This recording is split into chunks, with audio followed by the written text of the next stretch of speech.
Vraiment, donc on va voir la suite. Yes. Bah, bonjour à toutes et à tous. Moi, du coup, Michael, pour côté feedback, on est très content de faire ce deuxième webinaire c'est une série quand c'est deux webinaires apparemment.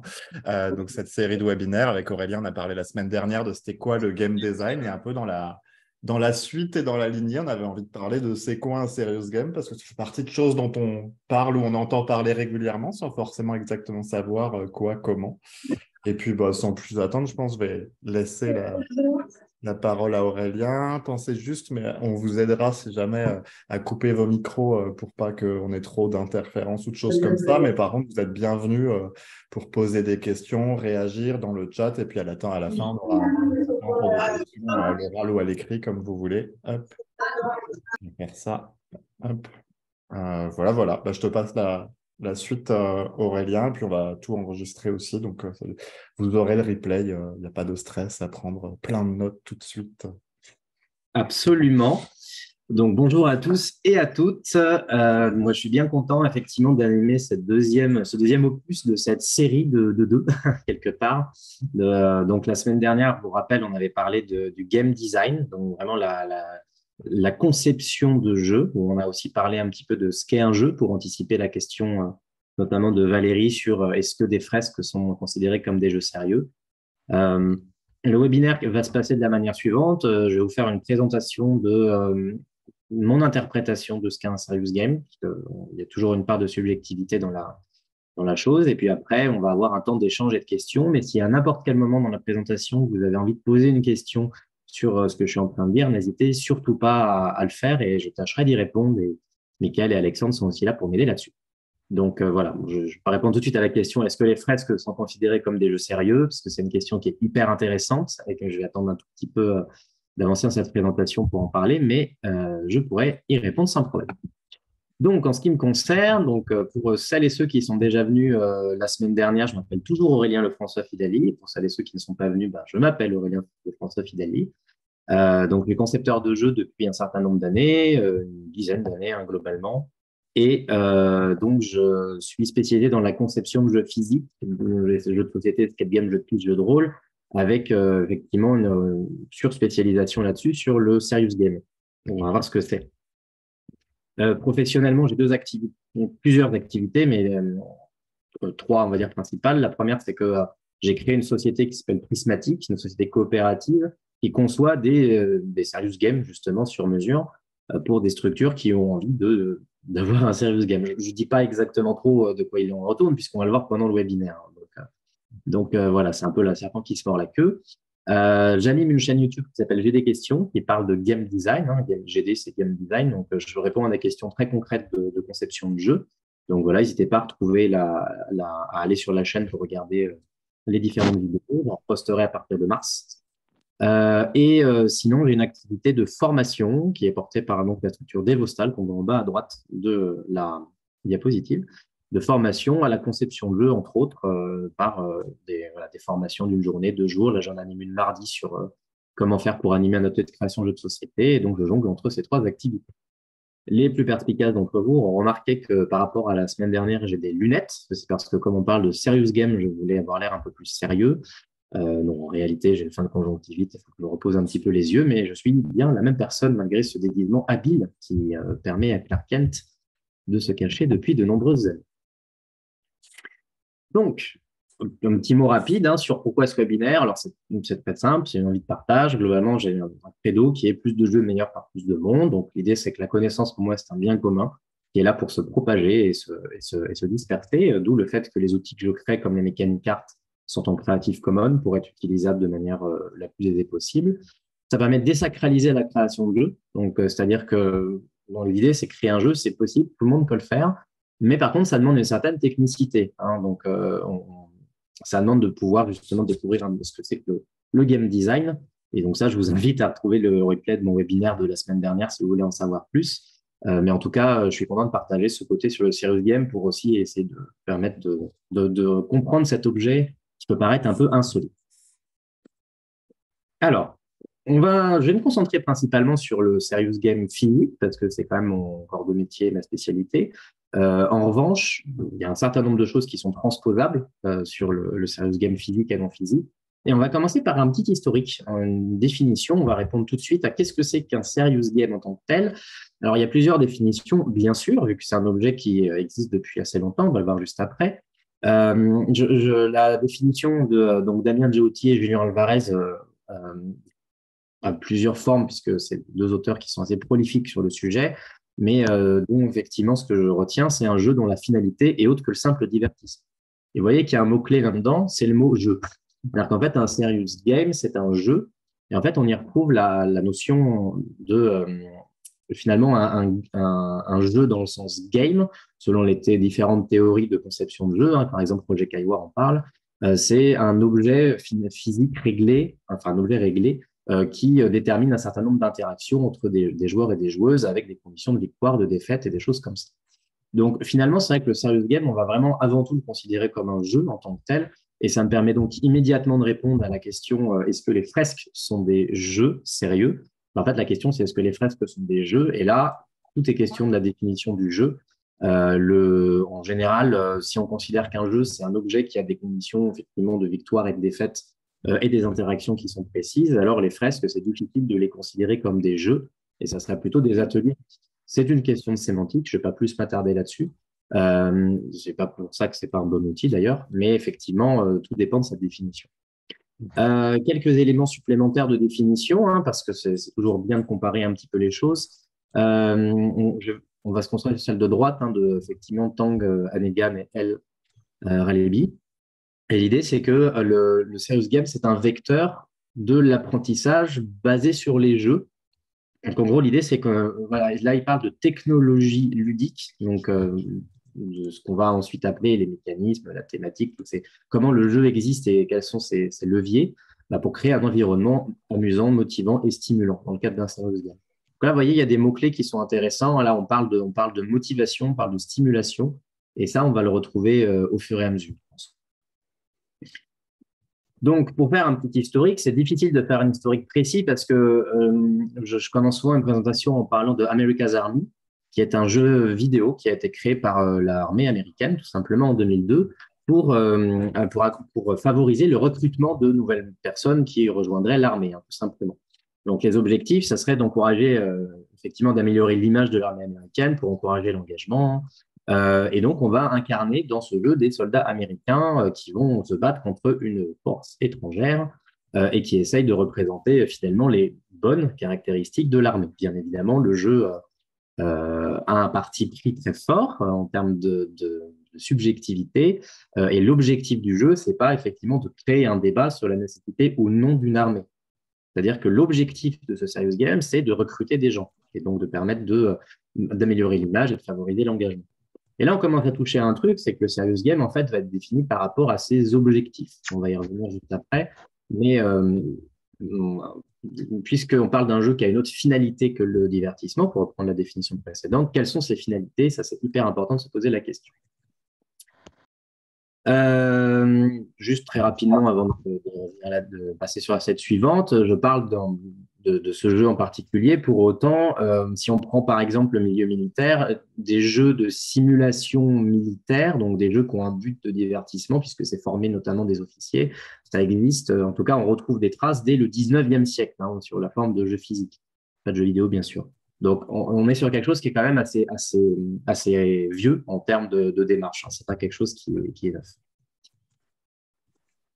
Quelques jeux emblématiques que je présente très rapidement qui permettent de montrer une certaine diversité intéressante. Donc, on a Foldit, qui est un jeu qui permet en fait de plier des protéines, tout simplement, et qui est un jeu collaboratif qui a été sorti, enfin, on joue individuellement, mais c'est un jeu qui a été effectivement créé par un laboratoire pour permettre à des participants et des participantes de pouvoir se faire du pliage de protéines pour ensuite avoir de la résolution de puzzles, parce que plier des protéines, c'est un peu résoudre des puzzles. Et donc, ça alimentait une base de données qui permettait, dans la foulée au laboratoire, d'avoir des données sur les protéines.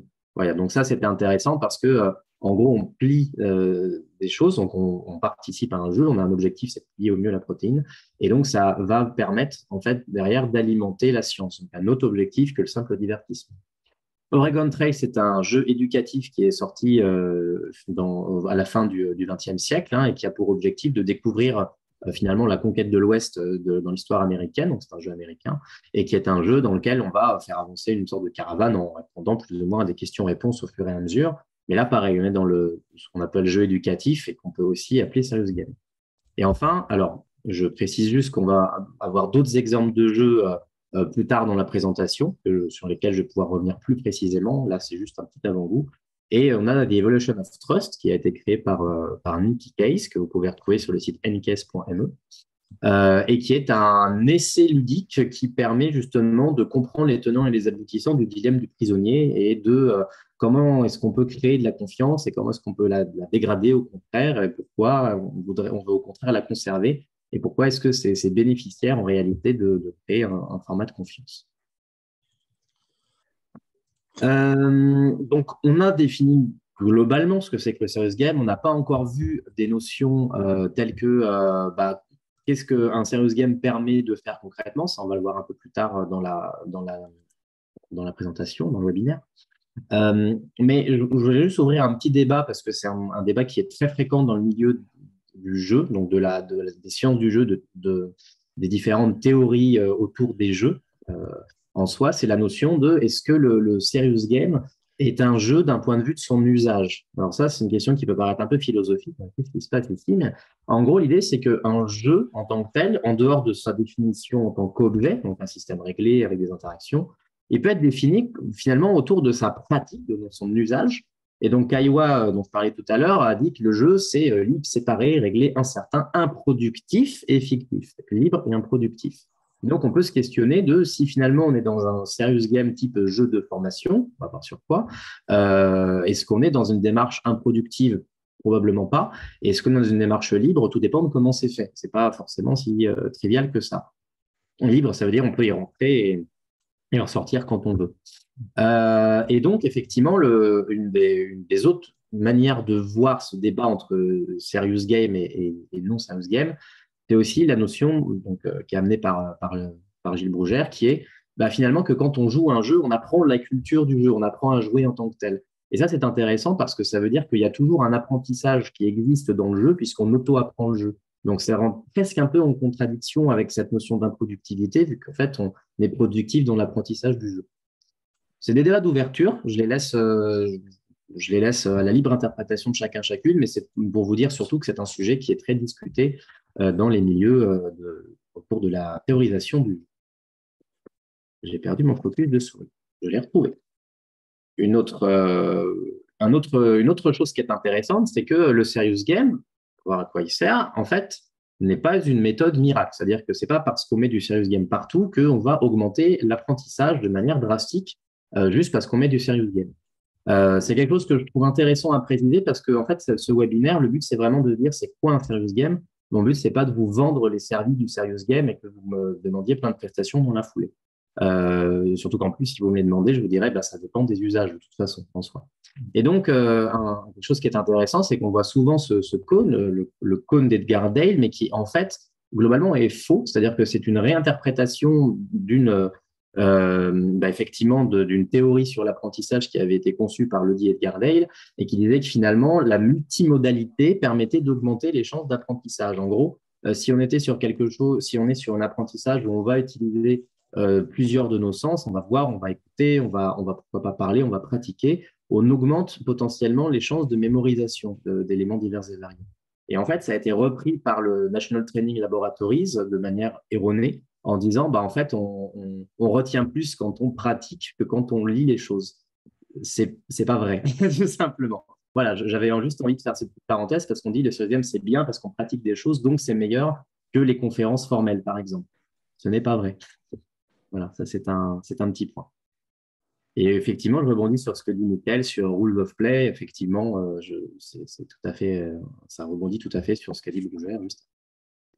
Donc, un serious game, à quoi ça sert? À quoi ça sert? En gros, donc ce jeu, encore une fois, qui a un autre objectif que le simple divertissement. Pour moi, en fait, je reprends ce tableau qui appartient effectivement à AC Campus. C'est pas moi qui l'ai inventé, mais je trouve très bien fait, donc je rends la chose. Globalement, c'est un outil pédagogique de soutien à une ingénierie pédagogique complète. C'est-à-dire que typiquement, quand on est dans une pédagogie, on peut très bien partir sur une pédagogie type expositive, c'est-à-dire en gros, on expose du contenu, on apprend, on mémorise, etc. C'est littéralement ce que je suis en train de faire là. Donc, vous voyez, en fait, j'ai choisi de faire une présentation sous forme de webinaire classique et non pas de faire cette présentation sous forme d'un grand sales game qu'on aurait fait tous et tout ensemble. Ça aurait pu être un parti pris, hein, du reste, ça aurait même pu être intéressant en réalité, mais c'est un autre type d'apprentissage quelque part. Et en soi, c'est vrai que c'est justement, moi, je trouvais ça intéressant de partir sur un binaire classique pour la structuration de la pensée parce que ça peut se revoir hein, en termes de replay et que ça peut se partager, alors que dans le fait de jouer à un jeu, c'est moins pertinent. Et donc, par contre, un serious game, ça peut servir dans des pédagogies du type active, où effectivement, on va apprendre à des. Vous voyez, hein, active, étude de cas, exercice d'application, analyse de panne, bah, typiquement, on va être dans quelque chose où on va pouvoir mettre en action. Donc, on est un petit peu là-dedans. On peut voir ça dans interrogative aussi avec puzzle pédagogique. Mais en tout cas, voilà, le serious game s'inscrit dans un choix pédagogique pertinent. Et donc, effectivement, les intérêts du serious game, parce que là, on commencé à voir un petit peu plus ce que c'est, mais pourquoi est-ce qu'on irait utiliser un serious game dans notre cadre pédagogique? En fait, le parti pris que j'ai, ce que j'ai pu constater et ce pourquoi c'est un objet qui m'intéresse, c'est qu'à mon sens, en fait, on exploite les forces du jeu, donc vraiment de l'objet jeu, à des fins qui sont hors du jeu. C'est-à-dire qu'en fait, on va potentiellement augmenter l'engagement dans l'activité en cas d'adhésion. Ça veut dire que quand on joue à un jeu, vous voyez bien que quand je vous ai demandé hein, de citer les jeux, vos jeux du moment auxquels vous jouez, c'est sûr que quand on joue à un jeu qu'on aime, qui nous plaît, on est engagé on est engagé dans l'action. Hein, voilà, donc si on adhère au jeu, bien sûr. C'est un cadre sécurisant, puisque globalement, un serious game, comme c'est un jeu, c'est un cadre réglé. Donc, on est sur des trucs, on a des règles du jeu, des typologies d'interaction. Et donc, en fait, plus on a un cadre et plus on peut expérimenter avec ce cadre, essayer d'en sortir, essayer de jouer avec. Et puis, en plus, potentiellement, on va nous proposer des interactions, ça, on va le revoir après, qui sont dans ce cadre et donc qui sont contenues. Donc, on va pouvoir faire des actions qu'on ne va pas faire en dehors de ce cadre. Mais je vais revenir après.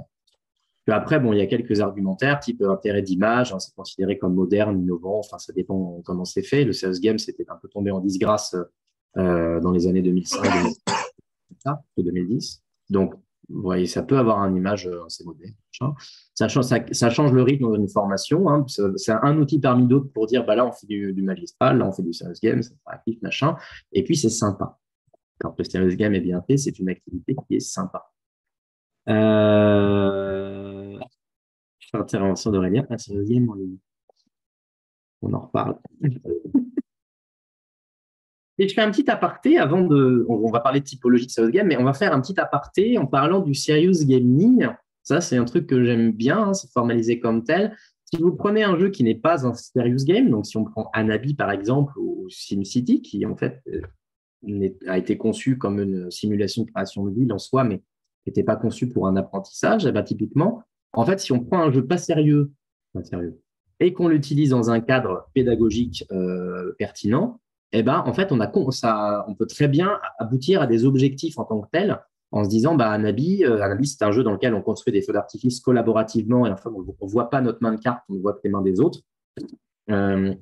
Et donc, c'est hyper intéressant parce que ça permet de travailler la cohésion de groupe, de travailler la dynamique de groupe, la manière dont les personnes vont interagir entre elles. Et qui va donner des conseils à quel moment, etc. On peut faire plein de constats d'une partie de Anabi. Et c'est une pratique qui a du sens, mais qui par contre est un petit peu à la marge. Voilà, donc là, on va parler de serious game ce soir et pas de serious gaming. Serious gaming, en fait, on peut le relier au terme ludo. Alors, ludopédagogie, ça englobe plein de choses, dont le serious gaming, mais ça pourra faire l'objet d'un autre webinaire, pour le coup. Alors, probablement pas de moi, parce que c'est moi ma spécialité, mais voilà.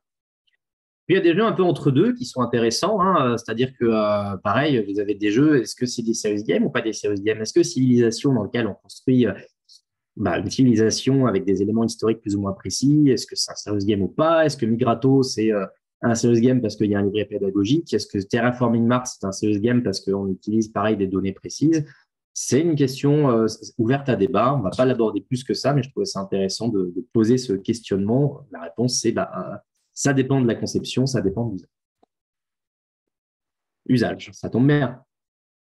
Donc, en gros, l'idée, c'est que pour moi, donc là, dans mon expérience personnelle et selon mon référentiel, donc je l'assume comme tel, il y a un certain nombre d'usages potentiels d'un serious game, c'est-à-dire maintenant qu'on a défini ce que c'était et comment il peut être utilisé, la question, c'est pourquoi faire. Et à mon sens, il y a une liste de choses qui existent. On peut sensibiliser, on crée. On crée, ça veut aussi dire évaluer, hein, typiquement. Donc, ça peut être pour le coup, quand on parle de serious game physique, on peut peut-être penser à des triviales plutôt des jeux de quiz de manière instantanée. Euh, c'est une pratique qui peut avoir un intérêt dans le cadre d'un ancrage, mais uniquement dans le cadre d'un ancrage, hein. C'est-à-dire que globalement, si c'est rationalisé comme tel, ça peut avoir un intérêt. Par contre, il ne faut pas faire des quiz tout le temps, ça ne sert pas à tout. Ça permet d'approfondir, ça permet d'avoir une certaine cohésion, d'explorer des choses. Potentiellement, ça peut être un jeu de promotion. Là, on va aussi potentiellement parler d'advergame. C'est un terme qui était assez à la mode dans les années 90. Typiquement, il y avait des jeux vidéo dans les années 90 qui étaient très rigolos, qui étaient vraiment des jeux promotionnels. Il y avait Cool Spot, qui était un jeu sur Mega Drive dans lequel on jouait littéralement une bouteille de 7-Up. Hein. Donc, c'est très obvious, hein, comme type de promotion. C'est vraiment pour marquer les esprits.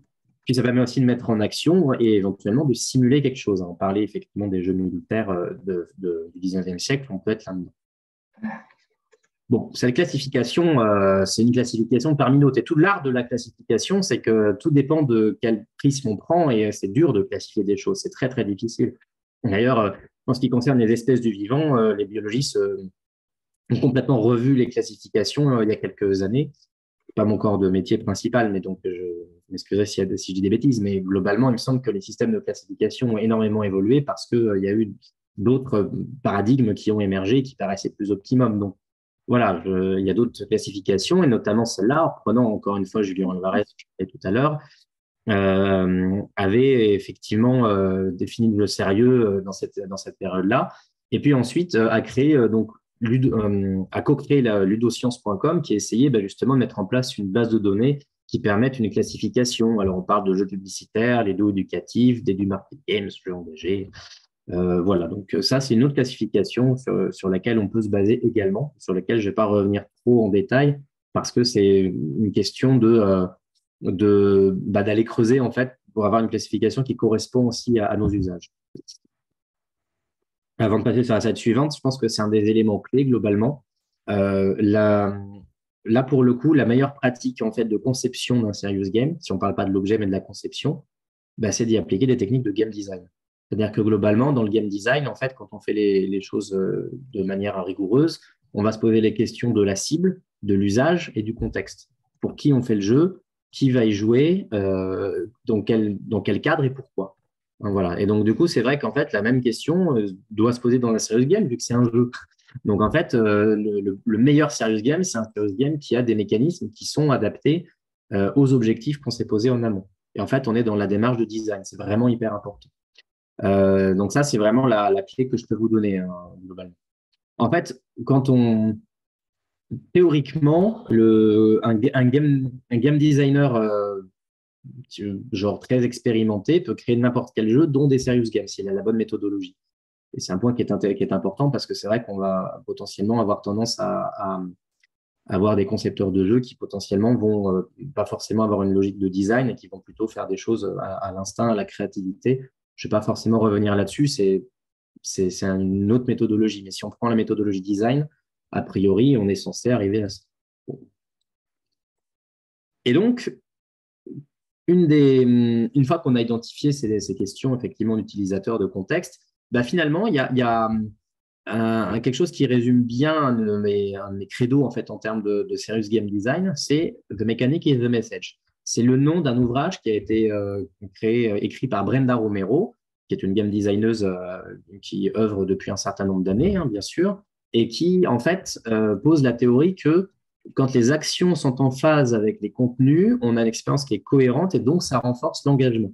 D'accord ? Donc là, par exemple, le jeu que Brenda Romero a utilisé, enfin, elle en a fait plusieurs hein, de ce type-là pour démontrer son propos, elle a essayé justement de créer un jeu qui enclenche des actions qui essayent d'être en phase avec une logique de sensibilisation, pour reprendre mon exemple.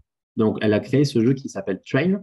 Et Train, en fait, c'est un jeu dans lequel on va encourager les joueurs et les joueuses à tout simplement placer, selon des contraintes, un maximum de bonhommes dans des trains. Donc voilà, en fait, on ne sait pas trop pourquoi on fait ça. On met des bonhommes dans des trains de manière la plus optimisée possible. En fait, au fur et à mesure du jeu, on comprend un peu mieux ce qui se passe et notamment, on apprend où vont ces trains, c'est-à-dire à Auschwitz, et que en fait, on est dans une posture d'optimisation, de remplir des trains pour Auschwitz. Et donc, en gros, l'idée, c'est que son objectif était d'essayer de dire, quelque part, en fait, vous allez être dans la peau de quelqu'un qui fait des actions qui sont moralement absolument insoutenables et répréhensibles. Euh, mais sans trop savoir ce que vous allez faire. Et donc, du coup, c'est essayer d'appuyer sur ce côté. L'ignorance est une arme qui permet justement l'ignorance de l'objectif, qui permet de favoriser l'engagement. Donc, une fois que les gens se rendent compte des actions qui ont été faites et de l'engagement que les personnes ont eu, ça crée des réactions très fortes, en fait, sur le dire, en fait, j'aurais dû poser les questions avant, etc. C'est une expérimentation parmi d'autres de Brenda. Et donc, effectivement, comme je viens de dire, étape 1, c'est définir l'objectif. Étape 2, c'est construire les mécaniques qui sont adaptées à cet objectif. Et donc, souvent, effectivement, ce que je peux constater, c'est que c'est un peu le contraire qui est fait. C'est-à-dire qu'en fait, on se dit, on va construire des mécaniques qui sont sympathiques et intéressantes. Et puis, en fait, on va se dire, oui, ça a l'air de coller à l'objectif parce que ça colle. Et donc, typiquement, un type de jeu qu'on va retrouver très souvent en serious game dans ce que je vois, c'est le format jeu de loi. Le jeu de loi, c'est quoi? C'est un jeu dans lequel, globalement, on a un pion, on lance un dé, on fait avancer le pion sur la piste. Bon. Et donc, c'est un jeu dans lequel on a très peu de contrôle sur ce qui se passe. Enfin, au jeu de loi, de manière stricte, on a zéro contrôle vu qu'on est dépendant du hasard et c'est tout. Et c'est un jeu qu'on va retrouver souvent parce on fait un appel au ludique. En fait, on fait appel à l'objet. On dit, le jeu de loi, tout le monde connaît, c'est sympa, on lance des dés, etc. C'est un peu plaisant. Mais finalement, en fait, le jeu de loi, la question, c'est quels sont les mécanismes du jeu de loi qui permettent d'apprendre des choses? Comment est-ce qu'on relie ça, le mécanisme du jeu de loi, à l'apprentissage? Et souvent, la réponse, c'est qu'on ne relie pas vraiment, en fait. On relie pas. Il y a quelques exceptions. Hein. Moi, un ami m'avait parlé, alors je ne l'ai jamais vu, ce jeu, malheureusement, je n'ai pas trouvé, mais d'un serious game qui était un jeu de loi qui retraçait le parcours de réfugiés. Et typiquement, là, c'était cohérent parce que juste, on ne contrôle pas grand-chose à ce qui se passe et juste, on se retrouve à gérer de l'imprévu de manière finalement assez arbitraire. Et donc là, c'est finalement montrer que on n'a pas trop de contrôle sur ce qu'on fait quand on est dans cette posture-là. Et là, ça peut avoir du sens. C'est assez précis. Mais en dehors de ça, c'est vrai qu'on est sur quelque chose où on se dit, en fait, on va apprendre par le jeu de loi et ça marche pas souvent très, très bien. Voilà, malheureusement. Parce que c'est facile en jeu de loi à faire. Et donc, la question, c'est comment on trouve cette mécanique. Et ça, c'est pas du tout évident, en fait, parce que voilà, vous avez tout fait bien en game design, vous avez dit, j'ai mon objectif, mon contexte, etc., machin, mais quelle mécanique je mets? Est-ce que je mets du stop ou encore, ou je vais juste faire piocher des gens encore et encore un truc jusqu'à ce qu'il décide de s'arrêter ou que ça explose? Est-ce que je fais de l'identité secrète dans lequel j'ai un rôle qui est caché secret et dans lequel je vais devoir essayer de comprendre les rôles des autres et tout? Il n'y a pas de recette miracle. Malheureusement ou heureusement, j'en sais rien, mais en tout cas, il n'y a pas de recette miracle. Mais il y a des processus, comme en game design, qui sont des process de game design. Notamment la boucle itérative, c'est-à-dire en gros, on essaye de faire de l'essai-erreur, tout simplement. On se dit, là, en termes d'intuition, j'ai l'impression que ça pourrait marcher. Je vais tester, en fait, je vais concevoir mon jeu avec cette mécanique intuitive et je vais essayer de mesurer l'impact, en fait, et de me demander, est-ce que les gens ont vraiment bien appris avec cette mécanique-là? Est-ce que le jeu, d'un point de vue pédagogique, fonctionne? C'est de l'essai-erreur, hein, ça, c'est quelque chose qu'on fait très souvent en conception de jeu. Mais il y a d'autres choses qui existent, et notamment essayer de rationaliser les propositions. Donc, notamment, l'idée, c'est de pouvoir utiliser un framework. Donc, il y a le framework MDA. Alors, je suis désolé, on n'y reviendra pas, ça c'est une erreur de slide. Je pourrais peut-être faire un webinaire sur la méthode MDA. C'est une méthode, en fait, très brièvement, qui permet de relier les ressentis avec les mécaniques de jeu. Voilà, vous pouvez essayer de retrouver la référence. C'est le système MDA comme Mechanics, Dynamics et Aesthetics. J'en parle pas plus. Ou des banques de données. Donc là, je vous ai mis une carte de Samantha Noyon, qui est une carte work in progress, et qui est une carte de mécanisme de jeu et de lien entre le mécanisme et son utilité d'un point de vue pédagogique ressenti selon l'expertise de Samantha Noyon, qui en fait est spécialisée en formation de formateurs, pédagogie active et donc usage du jeu en termes de ludopédagogie. Donc, pour le coup, voilà, c'est une personne que je vous conseille tout à fait d'aller voir si vous avez des besoins sur utiliser le jeu déjà existant pour faire des choses. ou Miguel Rothenberg, qui est un collègue game designer, qui lui a créé un mémoire sur le sujet, sur les mécaniques de jeu. Donc, vous avez des ressources qu'on peut trouver, il faut juste creuser un peu. Ou alors, vous pouvez piocher dans l'existant, mais le problème, c'est que c'est pas parce que vous calquez un jeu qu'il sera pertinent, parce que tout dépend de ce que vous voulez faire passer comme message. Je vais aller assez vite sur ça. Donc, calquer une expérience, ça ne suffit pas à produire une expérience. Notamment, je vais faire l'impasse sur cette slide. Désolé. Je viens de voir le temps et j'ai encore beaucoup de choses à dire. Et donc, l'idée, c'est que pour intégrer votre serious game dans une logique pédagogique, l'idée, c'est effectivement de présenter les objectifs aux personnes, c'est-à-dire dire qu'est-ce qu'on va faire, et être au clair sur la notion de cercle magique qu'on va voir juste après, et clarifier le changement de posture. Là, je vais vous animer un jeu, mais je reste votre formateur, formatrice, mais j'anime un jeu, donc comment est-ce qu'il va changer, et surtout, prévoir un débriefing a posteriori qui fait partie du dispositif pédagogique de manière quasi systématique. Sur le cercle magique, un petit zoom. Donc, l'idée, c'est quoi le cercle magique? C'est globalement l'idée de rentrer dans un univers à part et un univers dans lequel mettre un ballon dans un filet correspond à mettre un but. Voilà, ça n'a pas de sens, mettre un but, vous voyez.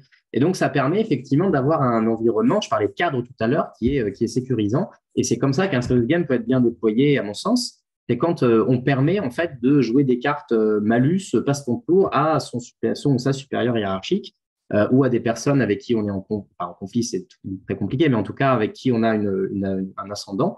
Et donc l'idée, c'est de se dire, je crée le cadre en disant ça, c'est que du jeu. C'est à questionner, mais en tout cas, voilà, c'est autorisé, ces actions sont autorisées dans le cadre du jeu. On rentre dans le jeu, on vit quelque chose et ensuite on ressort du jeu. Donc cette entrée, cette sortie dans le cercle magique, elle est à gérer en général. Et sur le débriefing, mais ça, c'est vraiment la notion clé. Donc là, je peux vous citer les débriefing cards qui sont créés par Open Serious Game et qui utilisent un certain nombre de modèles. C'est intéressant. En gros, c'est des questions à poser en débriefing selon ce que vous voulez évaluer de l'expérience du jeu. Et en gros, ça permet vraiment d'ancrer les connaissances et de questionner, d'approfondir et de se dire, OK, on a joué à quelque chose, vous avez joué à quelque chose. Maintenant, on va prendre les éléments constitutifs du jeu pour les transposer dans le monde réel et les ancrer. On ne va pas juste jouer au jeu. On joue au jeu et puis ensuite, on va boire un café. Non, enfin, on peut boire un café, mais en tout cas, on a besoin de cet ancrage. J'ai un précisé que Michael met les liens au fur et à mesure sur la discussion, donc n'hésitez pas à les voir. Et de toute façon, les liens seront de nouveau visibles sur le replay qui sera mis après sur la chaîne de Feedback, la chaîne YouTube de Feedback. Quelques exemples pour terminer cette présentation. Donc, je répète, je rappelle, si jamais vous avez des questions, n'hésitez pas à les poser ou des points de rebond, des choses comme ça. Vous êtes largement invités à le faire. Point de compréhension aussi. Donc, je vais citer un certain nombre de jeux qui ont été conçus par Prismatic parce que je les connais, donc c'est assez pratique. Alors, bon, Réseau, je triche un peu parce que ce n'est pas un jeu qu'on a conçu en termes de mécanisme et de jouabilité. Par contre, on a fait la réalisation graphique et la fabrication. Et donc c'est difficile de bien comprendre aussi comment se jouer le jeu. Donc, c'est un jeu de société plateau qui va cibler qui? Qui va cibler les classes de collège et les profs qui prennent le jeu. C'est un gros jeu, vous le voyez, de façon commerciale. Et donc, l'objectif, c'est de découvrir les réseaux de résistance pendant la Seconde Guerre mondiale en Seine-et-Oise. Un truc un peu spécifique. D'ailleurs, l'auteur, donc c'est Aurélien Martin, a été sollicité parce que, en plus d'être auteur de jeu, il est aussi prof d'histoire. Assez pratique. Parce qu'il y a un point dont je n'ai pas parlé, c'est que le serious game, pour le construire, il y a besoin d'avoir une connaissance de l'objet qu'on veut, du contenu pédagogique qu'on veut transmettre. Ça me paraît évident, mais c'est mieux en le disant. C'est-à-dire que si on ne sait pas de quoi on parle en soi, du coup, on n'a pas on peut pas construire le serious game. Donc, je finis juste la presse et puis je réponds à Tanguy. Et donc, l'idée, c'est que là, l'usage, c'est de la sensibilisation, ça permet aussi de créer le débat, ça permet une promotion du travail des archives. Là, c'était les archives des Yvelines qui ont conçu ça. Donc, le gameplay, les mécaniques, c'est de la coopération, on doit résister pendant 5 tours. Et puis, les piliers, c'est vraiment d'être solidaires les uns envers les autres et d'anticiper. Alors, est-ce qu'un serious game peut être véritablement neutre? Non, jamais. C'est-à-dire qu'à mon sens, un objet neutre, j'ai beaucoup de mal à savoir ce que c'est, parce qu'en fait, même les connaissances qu'on va transmettre, en fait, on les choisit dans une banque de données, un référentiel, on fait un impasse sur certaines choses, parce qu'on veut favoriser on a des partis pris, en fait. Partis pris qui vont dépendre des objectifs, qui vont dépendre des clients, qui vont dépendre des usages, qui vont dépendre de plein de choses. Donc, la question de la neutralité, on peut éventuellement se référer sur est-ce qu'un serious game peut être factuel, c'est-à-dire est-ce qu'on peut créer un serious game sur des données scientifiques et on va dire que il n'est pas neutre parce qu'on connaît, mais par contre, il a un parti pris assumé on prend ce set de données-là, est-ce que dans ce set de données précis et dans le message qui est passé, est-ce que les données peuvent être factuelles? Là, la réponse est oui, effectivement, puisque on est sur de la connaissance structurelle cimentée, en quelque part, bon, même si après la science, ça peut être remis en question, et c'est même un des principes du processus scientifique, mais globalement, on peut avoir ce côté-là. Par contre, la neutralité, non, pas vraiment, et en fait, on va toujours quelque part participer à une sorte d'espace de cerveau. Enfin, en fait, quand on forme quelqu'un à quelque chose, on n'est pas neutre non plus parce qu'on considère qu'on a un certain nombre de choses à faire passer lors de cette formation et donc on a des choses à dire qui sont prioritaires par rapport à d'autres. Donc voilà, ceci est ma réponse. On a aussi Food et Flore. Le nom est marrant. C'est un jeu de société qui est un jeu de cartes qui a été conçu par Jeanne Tamarel et Léa Toulemont. Et Jeanne Tamarel en particulier, elle faisait une thèse, donc elle est docteur en biologie, elle faisait une thèse sur le microbiote de la flore vaginale. Et l'idée, c'est qu'elle voulait sensibiliser les gens aux résultats de sa thèse et puis essayer d'avoir un objet qui, en plus de ça, permette de sensibiliser aux différentes IST, MST et au lien finalement entre le vagin, quelque part, et son microbiote, et puis la santé sexuelle de manière générale. Et donc, l'idée, c'est que là, le jeu visait des publics plutôt jeunes, 14-24 ans, il y a planning familial, lycée, etc. Et donc, ce jeu, pour le coup, il peut être retrouvé sur le site de Funeflore, pour le coup, parce qu'il est disponible en Creative Commons. Et moi, j'avais participé à l'accompagnement de l'équipe en tant que telle. Alors, je trouve que c'est compliqué à comprendre, à faire comprendre à un communautaire que le jeu n'est pas forcément toujours la réponse à tout et qu'il faut d'abord définir l'objectif pédagogique avant de choisir la mécanique. Oui, c'est vrai. Je suis d'accord avec ce que dit Valérie dans le cadre de discussion. Euh, c'est un sujet complexe. C'est pour ça que je fais ces formations, en réalité, parmi d'autres choses. C'est pour ça que je passe un moment à dire, Serious Game, c'est bien, mais c'est pas la solution miracle. Ça dépend du contexte, ça dépend. Ça, c'est vraiment un parti pris que je trouve indispensable. Sinon, qu'est-ce qui se passe? Des clients, des commentaires vont commander des Serious Games alors que ça servait à rien, globalement, que c'était pas la solution la plus pertinente. Et il y a des gens qui vont dire, moi, on me demande de faire un serious game, je fais les serious games, je ne questionne pas la pertinence, je le fais. Très bien. Et donc, il y a de l'argent qui circule et il y a un commanditaire qui a cet objet jeu, mais qui, en fait, n'est pas opérant. Donc, qu'est-ce qui se passe? Le commanditaire, en fait, considère que le problème ne vient pas de sa demande, mais de la conception qui a été faite. Et donc, par conséquent, le serious game, finalement, ça ne sert à rien et on passe un peu du tout au tout. C'est un peu mon vécu qui parle là-dessus. Et donc, oui, je suis d'accord, c'est compliqué et c'est terrible. Voilà. Voilà. Wikis. Alors, celui-là, c'est un jeu que Prismatic a sorti tout récemment. Alors, moi, je n'ai pas participé à sa conception parce que en fait, j'ai fait une année sabbatique de Prismatic pendant 1 an et c'est pile le moment où il a été créé. Mais en gros, l'idée, c'est que c'est un jeu qui a été fait pour Wikipédia et qui a pour objectif, en fait, de transmettre les valeurs fondatrices de Wikipédia et d'essayer de proposer des notions de compréhension sur ce qu'est un bon article selon Wikipédia et comment faire pour le construire avec finalement des notions qu'on a conçues de manière des sources, le fait de faire de la référence à d'autres articles, etc. Et donc, globalement, l'idée, c'est de construire un article Wikipédia. Donc, vous voyez le truc de The Mechanic is the Message, pour y revenir un petit peu. Là, l'objectif, c'est de se dire, on construit ensemble un article Wikipédia. Et donc, c'est ce qui permet de comprendre qu'il y a des facteurs à prendre en considération pour avoir un article considéré comme bon et ainsi d'essayer de comprendre les valeurs fondatrices. Wiki, il est disponible en Creative Commons, c'est pour Wikipédia, donc c'est bien.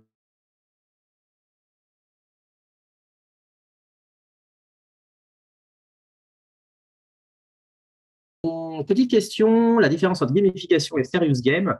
Alors, globalement, je parle de la gamification dans mon webinaire sur le game design. La gamification, c'est l'utilisation de processus qui sont tirés du jeu, de l'univers du jeu, pour augmenter l'engagement par rapport à un produit et un service. Globalement, un exemple de gamification qui marche bien, c'est Duolingo. Duolingo, il y a des badges, des points d'expérience, un chemin, plein de trucs pour augmenter l'engagement. Et d'ailleurs, Alexandre et Mickaël qui sont ici et qui gèrent Feedback pourront dire plein de choses. D'ailleurs, on est littéralement sur un meetup sur la gamification.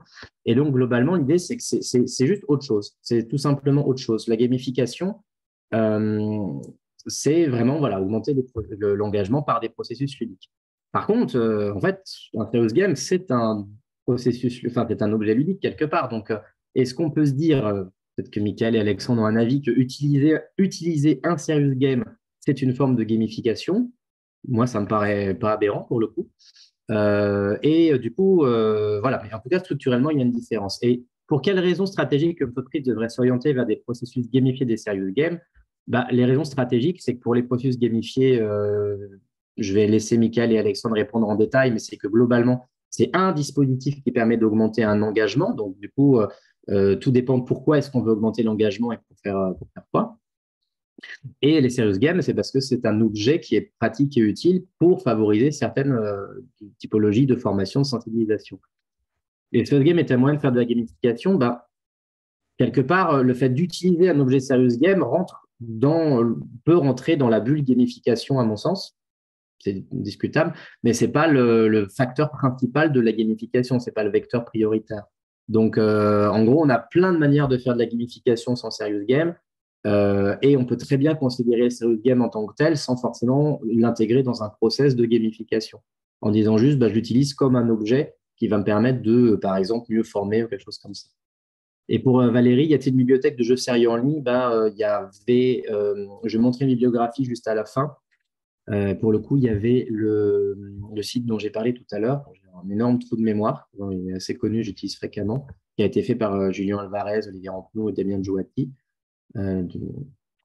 Jaouti, pardon. Bon, je ne sais plus. C'est quelques slides avant. J'ai des trous de mémoire, comme ça, je m'en excuse. Alors, on va voir le replay. Deux, trois autres exemples en plus, assez rapidement pour avoir du temps de questions. Filatérien, là, c'était un format type jeu type un peu escape game. Alors, est-ce que c'est un escape game ou pas?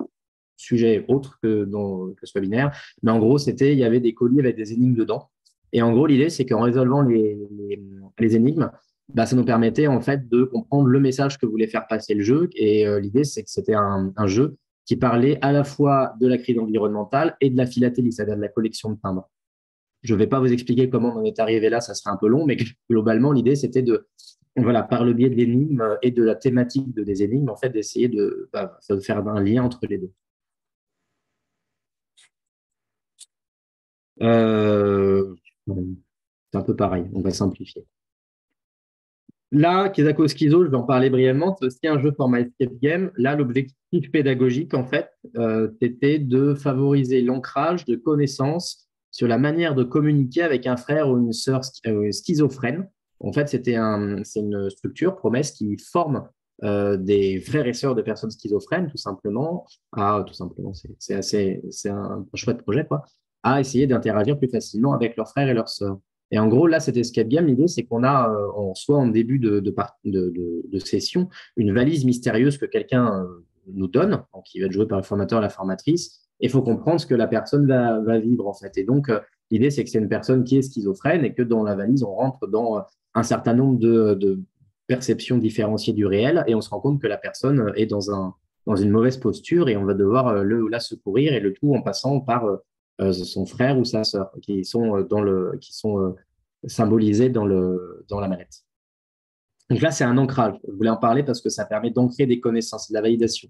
En gros, dans l'escape game, pour résoudre des énigmes, on les résout beaucoup plus efficacement si on se rappelle du contenu de la formation. C'est pour ça qu'on est dans de l'ancrage et aussi de l'approfondissement, parce que l'idée, c'est vraiment de voir des notions qui peuvent être assez sophistiquées.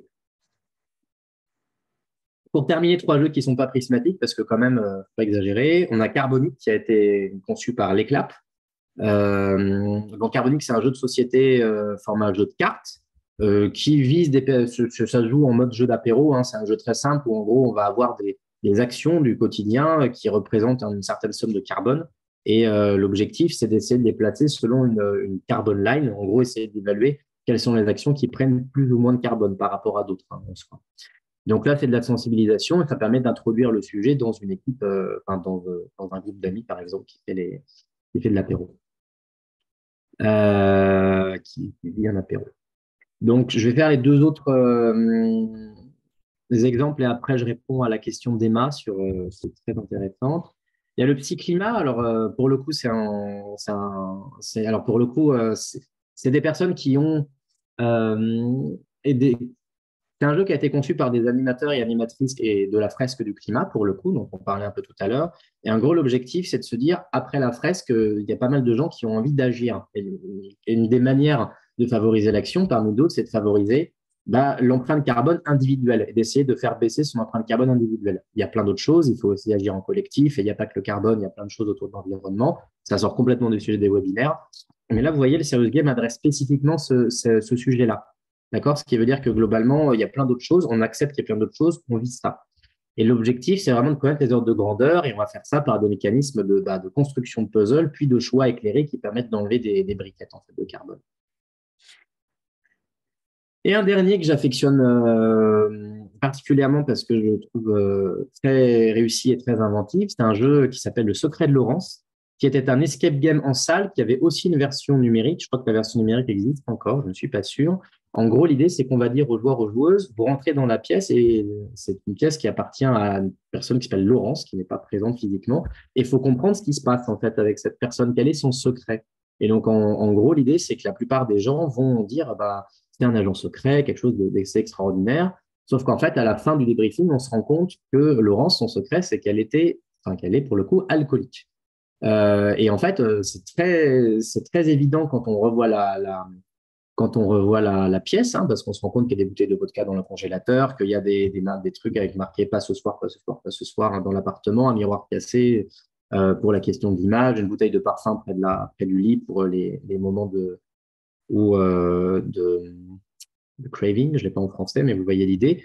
Et donc, là, l'objectif, c'est vraiment de se dire, on doit trouver un secret, mais on ne le trouve pas, le secret, alors qu'il est très facile à voir pour le coup quand on le comprend. Et en fait, l'objectif précis, c'est de se dire, l'alcoolisme, c'est une maladie qui touche énormément de gens, potentiellement autour de nous, mais qu'on n'en est pas conscient.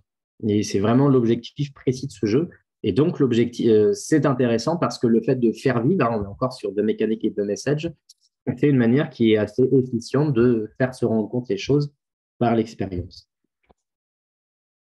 Et donc, très rapidement, une bibliographie qui va être amenée à évoluer ces prochains mois, que Mickaël va peut-être remettre, hein, qui est un Notion, et qui permet de effectivement voir des ressources, surtout sur le game design, mais je mettrai des choses autour du serious game également. Alors, je vais faire un petit débrief en partant des questions les plus simples. Donc, pour le psyclimat, effectivement, merci Mickaël, tu as répondu. Donc, pour l'instant, le jeu c'est des animations. Donc, voilà, on peut s'inscrire par billet web. C'est-à-dire que l'idée, effectivement, il y a un côté atelier d'automne, on les connaît bien. Et pour le coup, on fait les choses un peu différemment. Mais c'est des outils qui sont complémentaires. Où trouver Wikis? Wikis se trouve sur Wikipédia, mais en fait, il n'est pas super facile à trouver. Je vais aller chercher maintenant. Tac. Wikis, je viens de le mettre. Donc, Wikis, en fait, il faut taper Wikis Wikipédia. Il faut connaître Wikis, tout simplement. C'est pas forcément super évident. Donc, ça, c'est les questions faciles. Côté feedback, on résume souvent Serious Game, passer un message sur des sensibilités, gamification, faire ailleurs, changer le comportement. Donc, ouais, ça, c'est assez intéressant. Et donc, dernière question, enfin, si vous en avez d'autres, allez-y. Et donc, existe-t-il des exemples de serious games qui se jouent sans support matériel? Oui, comme il existe des jeux qui se jouent sans matériel. Alors, tout dépend de ce qu'on appelle par sans matériel. Globalement, quand on joue à chat dans la cour de récréation, c'est un jeu sans matériel, donc très clairement. Donc, ça existe. Et pourtant, il y a des règles de victoire, de défaite, tout ça.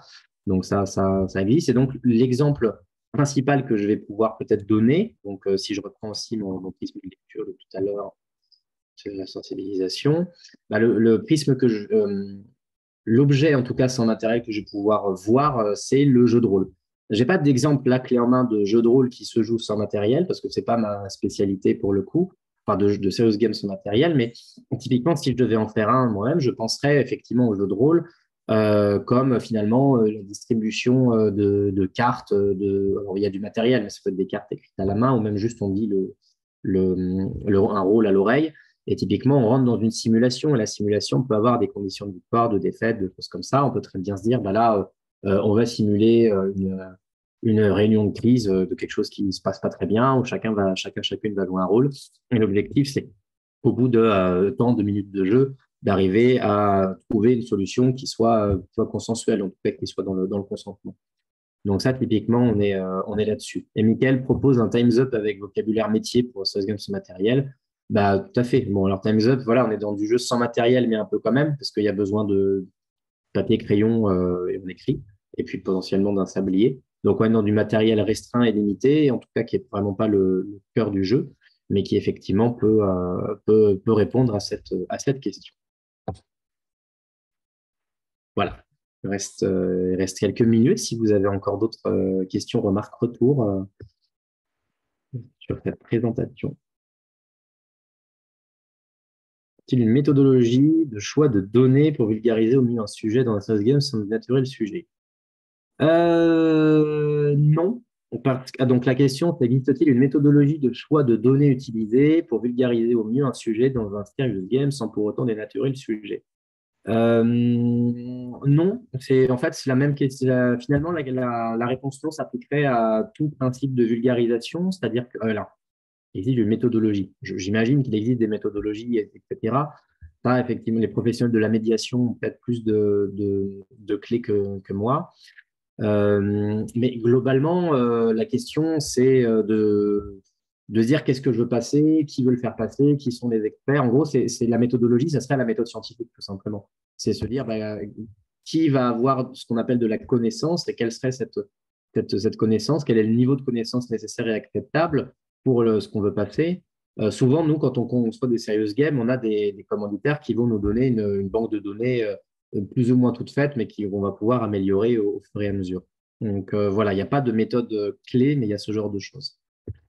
Est-ce qu'il y a une méthodologie pour créer un serious game? Alors, c'est le game design, c'est-à-dire que globalement, la méthodologie associée, c'est le fait d'appliquer des techniques de game design, donc vraiment se poser des questions de quelle est la cible, quel est mon objectif, aller faire du prototypage, aller tester le jeu, aller voir que ça fonctionne d'un point de vue de l'impact pédagogique et aussi mécanique. Et donc, en fait, la méthodologie, elle va vraiment être là. Il y a la seule surcouche nécessaire pour le serious game réellement, si on respecte vraiment la méthode au game design, c'est de se dire bah, quels sont mes objectifs pédagogiques supplémentaires. Et donc, c'est le fait de se dire bah, quelles sont les questions que je vais adresser en dehors de l'aspect mécanique. Ce qui finalement rentre dans la partie game design, puisqu'en game design, on se pose la question de l'expérience et de ce qu'on veut vivre. Que là, il y a qu'est-ce qu'on veut transmettre et quels sont les éléments qu'on veut permettre aux gens de garder. Donc, c'est pour ça que finalement, quelqu'un qui est très expérimenté en game design pourra complètement faire des serious games également. Lors des phases d'évaluation testing, qu'évaluez-vous et avez-vous un protocole précis? Donc, globalement, c'est une question qui est assez complexe, puisque donc, je n'ai pas de protocole précis. L'idée, c'est que souvent, les protocoles vont être spécifiques aux commanditaires. C'est-à-dire que typiquement, parce que tout va dépendre du contexte dans lequel il va être testé, ce que je dirais, c'est qu'il faut faire tester auprès du public cible. Ça, c'est plutôt une pratique de game design qui a du sens. Et en gros, l'idée, c'est peut-être un questionnaire a posteriori de savoir chaud en demandant, ou même de savoir froid si on le demande après, en demandant bah, finalement qu'est-ce que vous avez retenu suite à cette session. Vous avez participé à la Serious Game. À votre avis, qu'est-ce que vous avez retenu avec un questionnaire quantitatif aussi on l'envoie à toutes les personnes contestées. Donc en fait, j'ai pas de protocole en soi, mais par contre, l'idée c'est d'utiliser des logiques d'user research en réalité, voilà, type questionnaire Calicanti, ce genre de choses. Voilà, je réponds aux dernières questions. Est-ce que Lego Serious Player est dans la catégorie des serious games? Alors à mon sens, non. Parce que en fait, le Lego n'est pas. Alors, tout dépend. Alors, de ce que je connais de Lego Serious Play, puisque peut-être que je suis ignorant sur le sujet, c'est tout à fait possible. Mais j'ai l'impression qu'on est plutôt sur de l'usage d'un objet qui s'appelle le Lego, donc qui est plutôt un jouet en tant que tel, qui est un autre objet que le jeu.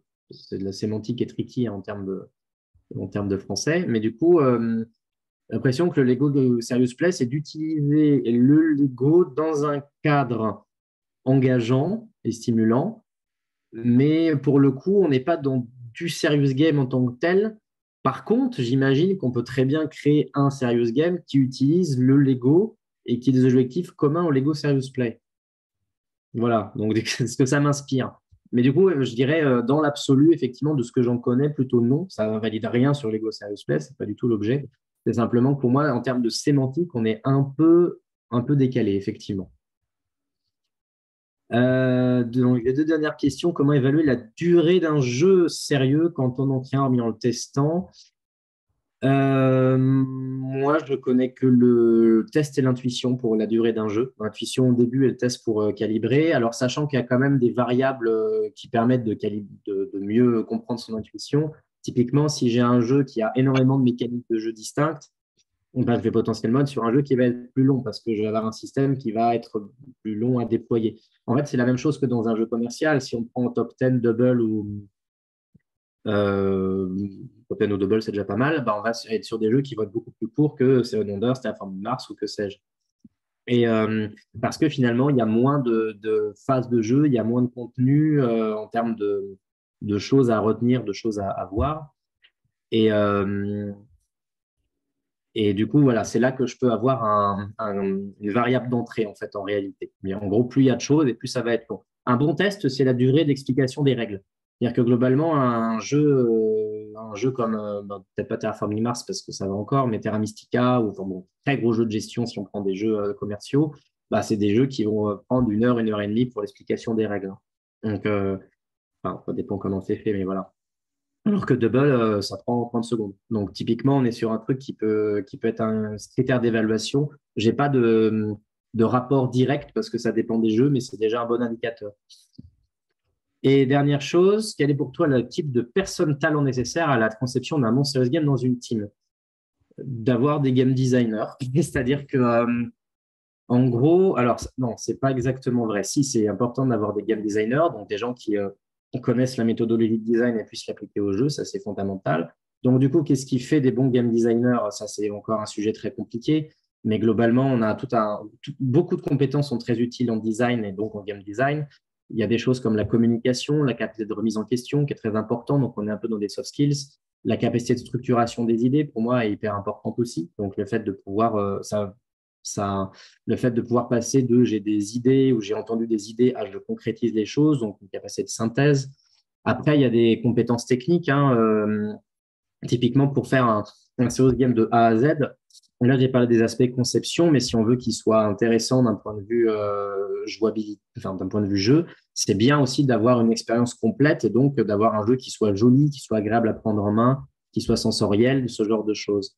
Donc voilà, en fait, on est sur quelque chose où un bon serious game, pour être conçu, c'est avoir une équipe qui peut créer un bon jeu et quand même, pourquoi pas rajouter des ingénieurs pédagogiques dans le tas, même si l'ingénierie pédagogique, ça dépend du commanditaire. C'est-à-dire que si le commanditaire a des ingé pédas et a dit, bah là, le jeu, il va servir à ça, dans tel contexte, là, bah, en fait, typiquement, le pont va être beaucoup plus facile à faire. Mais si c'est pas le cas ou si le jeu est très technique, avoir des compétences en ingénierie pédagogique et en formation, c'est aussi très utile.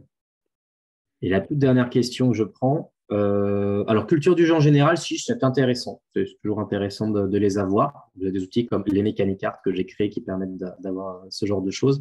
Ça a un intérêt. Par contre, si quelqu'un qui en a trop et qui se réfère trop à ça peut être contre-productif. Mais je ne vais pas revenir trop dessus. Et est-ce que l'immersion est utile et importante? L'immersion dans un serious game, l'immersion, ce qu'on appelle l'immersion au game design, c'est un objet qui va être assez imprécis en réalité, en tout cas d'un point de vue du game design en soi. Et c'est-à-dire qu'on considère surtout que l'immersion, c'est un terme un peu général, mais qui va être souvent considéré comme une conséquence de l'engagement. C'est-à-dire, en gros, quand on est très engagé dans un jeu, on est immergé. Et moi, je préfère parler d'engagement, c'est-à-dire que c'est plus précis, c'est plus quantifiable. Et en gros, la question, c'est est-ce que, si on reformule la question en disant est-ce que l'engagement dans le jeu est important, bah là, oui, forcément, parce qu'en gros, si on n'est pas engagé dans notre activité, en fait, on va perdre ce qui fait la force du jeu, donc qui justifie l'usage d'un serious game. Est-ce que j'en ai foutu? Voilà. Et donc, pour moi, c'est important. Après, il y a une autre question qui est l'utilisation d'une thématique fictive. et où là, c'est quelque chose sur lequel je suis assez partagé. J'ai l'impression, alors il y a des recherches qui sont en train de faire sur le sujet que je suis avec une certaine attention, mais pour le coup, j'ai du mal à avoir une structure de pensée consensuelle là-dessus. Mais en tout cas, dans mon intuition, et Michael Freudenthal notamment, qui fait de la recherche là-dessus sur l'usage de l'immersion pour favoriser l'apprentissage, l'immersion, le contexte fictif, la narration. Et pour moi, mon intuition, c'est que ça peut avoir un vrai intérêt quand le public s'y prête. De toute façon, la réponse est toujours oui si le public s'y prête, mais là, c'est vraiment important. Parce que c'est vrai que ça peut permettre une distanciation du réel. Quand on est dans le fictif, on est moins dans le réel. C'est assez logique. Et donc, la question, c'est est-ce que le public est volontaire, prêt et confortable avec l'idée de sortir du réel? Et donc, là, ça dépend. Moi, j'ai eu des serious games que j'ai créés où c'était très terre à terre et très premier degré et pas du tout fictif parce que j'étais sur des publics où c'était nécessaire parce que notamment le jeu avait une mauvaise presse et qu'il y avait une acculturation qui était à faire. Et puis, j'ai eu des jeux sur le philatérien, truc où enfin, c'est un truc où on remonte dans le temps. Enfin, on a un colis qui vient du futur. Et puis, en fait, on a une vidéo de quelqu'un qui est en 2050 qui dit que la planète, ça va pas. Et en gros, il y a des colis. Enfin, c'est vers où on est parti. Mais en fait, c'était hyper pertinent parce que, bah, notamment, c'était avec un public d'enfants. Et mon intuition, c'est qu'avec les enfants, l'imaginaire, c'est un truc qui marche très bien. C'est-à-dire que ça ne marche pas avec les adultes, mais ça marche bien avec les enfants, entre autres. Voilà. Merci Yes. pour vos questions très intéressantes et qui complètent bien le propos. Et merci à Mickaël et Alexandre de m'avoir invité. Bah yes, merci, merci à toi. Je sais que tu es assez pressé, je crois, sur les contraintes horaires. Donc, mais de toute façon, je pense merci à tous pour les questions. Je ne sais pas trop s'il y a des choses précises à annoncer, etc. Mais globalement, le Slack, le groupe Meetup, il y a plein d'infos. Pour retrouver Aurélien aussi, LinkedIn et j'ai des questions, c'est ça, globalement, les meilleurs vecteurs? Ouais. LinkedIn, j'essaye de poster pas mal de choses. Autour du game design et de contenu de ce type-là. Donc, faut pas hésiter. J'ai des questions. Je remettrai des vidéos quand je les aurai faites, mais sûrement en marque, quelque chose comme ça. Et il Et y a un donc, Slack, effectivement. Ouais. effectivement, pas comme le dernier webinaire, je vais prendre le temps de vous donner le lien pour accéder à la communauté, pas juste le dire et pas mettre le lien. Désolé pour la dernière fois. Voilà, mais je m'occupe de ça parce qu'effectivement, on a une communauté plus large où les gens s'entraident, où il se passe des choses. Et donc, avec un Slack qui est un outil de communication aussi qui permet aux gens de librement de venir partager des ressources, s'aider sur des projets, tout ça. Et donc, je mets le lien. Hop. Puis souvent, on partage aussi les replays, les événements. S'il y a des questions qui viennent après, je pense que c'est possible aussi parfois de les mettre dans le Slack et puis taguer Aurélien, moi. Si c'est Mhm. possible d'y répondre, je pense qu'on le fera avec plaisir. Tout à fait, je confirme. Voilà, le lien est dans l'événement. Je vais laisser un peu ouvert si vous avez besoin de récupérer des références ou des choses dans le chat, mais je vais on va te libérer Aurélien aussi. Ça marche. Voilà. Et ben, bonne soirée à toutes et à tous. Et puis, bah, voilà, un plaisir de vous revoir sur d'autres conférences. J'anime une conférence le 6 mars, il me semble, avec Indie Game Nation sur la conception d'escape game. Et une formation sur Notion. Ça n'a rien à voir avec le jeu, mais je l'utilise le 8 février. Je viens d'en parler sur mon LinkedIn. Ça sera en ligne à prix libre. Donc, si vous voulez vous initier à Notion, n'hésitez pas. Yes. N'hésitez pas à vous inscrire. Bonne soirée à toutes et à tous. À plus Aurélien, et j'enchaîne sur les actus et les choses. Nous, on a une conf qui n'est pas encore à suivre, mais la date sera donnée sur comment on construit des narrations, entre autres, à venir. Et puis après, on est ouvert sur le Slack aussi à construire la programmation ensemble. Et puis, s'il y en a qui veulent regarder, plutôt sur le Slack ou sur le site de feedback, ça y est déjà aussi. Pour information, on a lancé là cette semaine aussi une date pour, alors c'est sur un atelier Gamificart où il y a moyen de participer avec une offre à prix un peu réduit, comme c'est la première fois qu'on fait ça sur vraiment l'atelier Gamificart et vous repartez aussi avec le template pour animer ça et tout. Donc voilà, n'hésitez pas. Et puis si vous avez d'autres questions, d'autres choses, etc., pareil, vous savez où nous retrouver a priori sur le Slack, sur le Meetup, sur LinkedIn aussi pour Alexandre et moi. Puis j'ai plus qu'à vous souhaiter une très bonne soirée et puis le replay sera aussi sur YouTube. Bonne soirée à toutes et à tous. Merci. Je coupe l'enregistrement.